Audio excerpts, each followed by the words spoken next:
Cabell West was chosen as a target because of what Cabell West was, which was a slaughterhouse that was killing up to 500 horses a week. It was a horrible, evil place. The plan was we had to destroy the infrastructure, and that's what we did. Where did you serve time? I served time in Phoenix, Arizona at the medium federal, they call them FCIs, Federal Correction Institution, so it was a medium level. What was your sentence? My sentence was 51 months.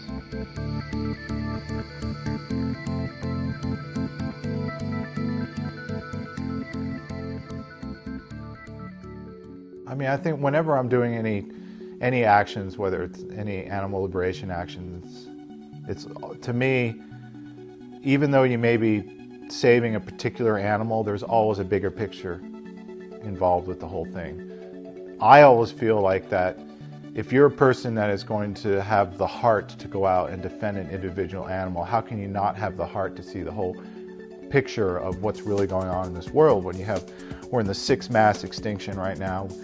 We've got ecosystems collapsing everywhere, species dying out, and animal liberation is tied to that directly. I could say that there's probably some people that may be just animal-centric, but I've never been that way. We did a recon on University of Oregon for months, for 6 months. I'd been in the labs myself, in and out. We had access and we knew everything about that place. They were doing research on pregnant cats, opening them up, taking the babies out, blinding them, either sewing their eyes shut, one eye, both eyes. They were doing these same tests for years and years, which really meant nothing except that the university was getting $500,000 each year from National Institutes of Health and other grants. So it was a big money-making thing. It was despite the fact of what you think about or feel about vivisection or animals in research, this research there was nothing behind it at all. And we got in at night and we did it in about 3 or 4 hours. We did the whole thing. We released almost 300 animals. Cats, mice, rabbits, and monkeys. And we couldn't get the monkeys out because we had no homes for the monkeys, which was really sad. We wanted to get them out. I also had no experience in handling monkeys too. They were rhesus monkeys from what I recall, but I did bring in a bunch of bananas for them. You know, at least I could do something for them. And I went in, and the only thing I did around the monkeys was that I personally destroyed the stereotactic device. I actually bought the little sledgehammer especially for that because I'd seen that device forever and I kept eyeballing it. I was like, I'm going to destroy that device because it is a very horrible device. That was my first action. I'd never done one like that before, and it was a rush. I mean, it was to be able to take an animal out of a cage and give it a home was just a really good feeling. There were always actions happening after the Oregon action. It continued on from everything from small actions to larger liberations. It just, you know, that was my life. That was everything I strived for. I had a part-time job, did my work to make my money to pay my rent, and everything else was about animal liberation.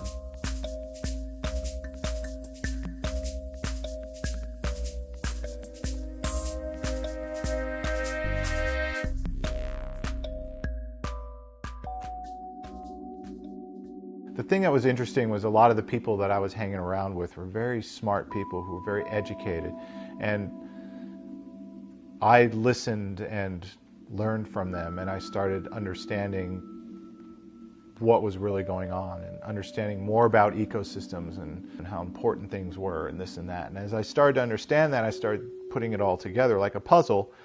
I was able to complete the puzzle, and I saw this very dark world that to me was very disturbing, and I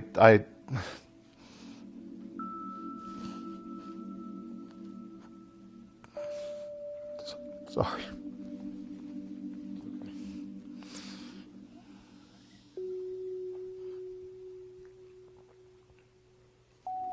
I think that excuse me. There's a despair that we all hold in us. I can't do this. Take a break. No, I'm good. Keep going. I'm good. I think for me, for myself, I can say that somewhere I tend to channel the suffering and the pain and the destruction in me. It's it's a pretty intense experience to always have that in you. It's something that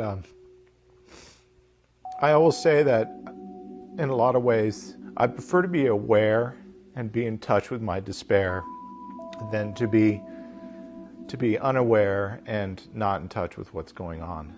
And I don't want to live in bliss. I want to live in reality. And a lot of times the reality that's going on is it's very disturbing and scary.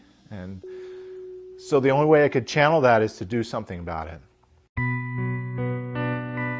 It was hard for me to discuss anything, even with the closest person in the world to me, my wife, Tammy, because I had such a habit of never discussing this stuff ever.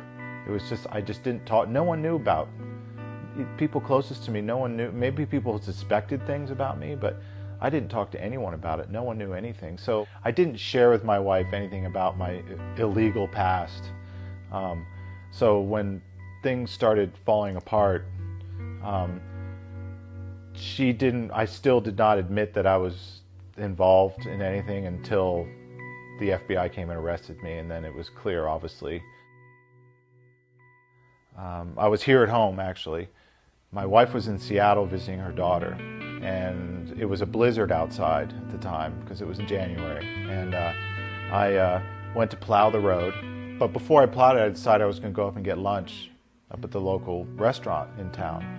And I went up there, and the FBI were at the end of my road, and they followed me. I saw 2 cars parked there. I didn't really think much of it. And I just drove to the restaurant, and when I walked in to make my order, I walked inside. A guy approached me and flashed his badge, and right then I knew that was it. And he goes, "Do you want to step outside?" And I go, "Okay." I knew. I was prepared for it. I knew it was happening. I was pretty much prepared that it was going to happen someday. There was a part of me that was hoping it wouldn't. So there was a part of me that was in denial about the whole thing, but you know, the realistic side of it all, I knew in reality that, you know, they were going to come and get me. I just didn't know when. I was in solitary confinement for a week because while they're getting through your paperwork or whatever, make sure you're not bringing drugs in for whatever reason, I was in for a week in the hole, which was not fun because it's the hole. But after I got out of there, I was transferred to a unit. And usually because prison is so, it's so race-based there, the races are always separated.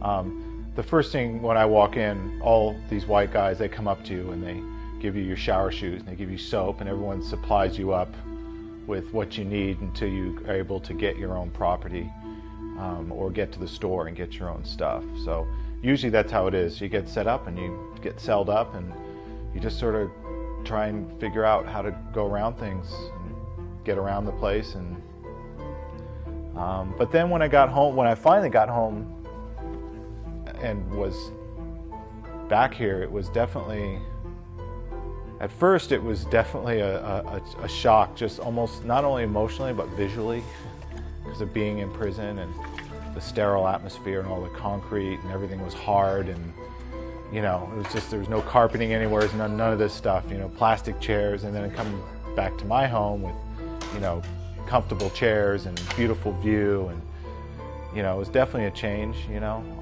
but it didn't take long where prison just started going away, just started flying away from me. I just kept going forward, you know. There were times in my life that I felt like I needed to take some time off for myself, to actually be selfish for once in my life, not as selfless as I had been. And I did that, but it didn't take long before I realized I had to get back into being an activist, because it was, you know, there was this, I just felt like I had to just keep doing things And that's part of being an activist, is like not stopping.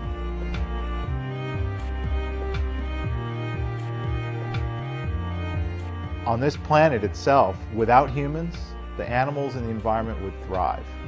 The populations would get healthy, things would really change. But without animals, humans would die. We can't live without the animals out there. So in a lot of ways, animal rights is a human issue. You are helping humans by defending animals. Now, a lot of people don't see that because they don't understand that connection. But there is a deeper connection because of the intricate connection that life has, that keeps life in that, some people call it the circle of life.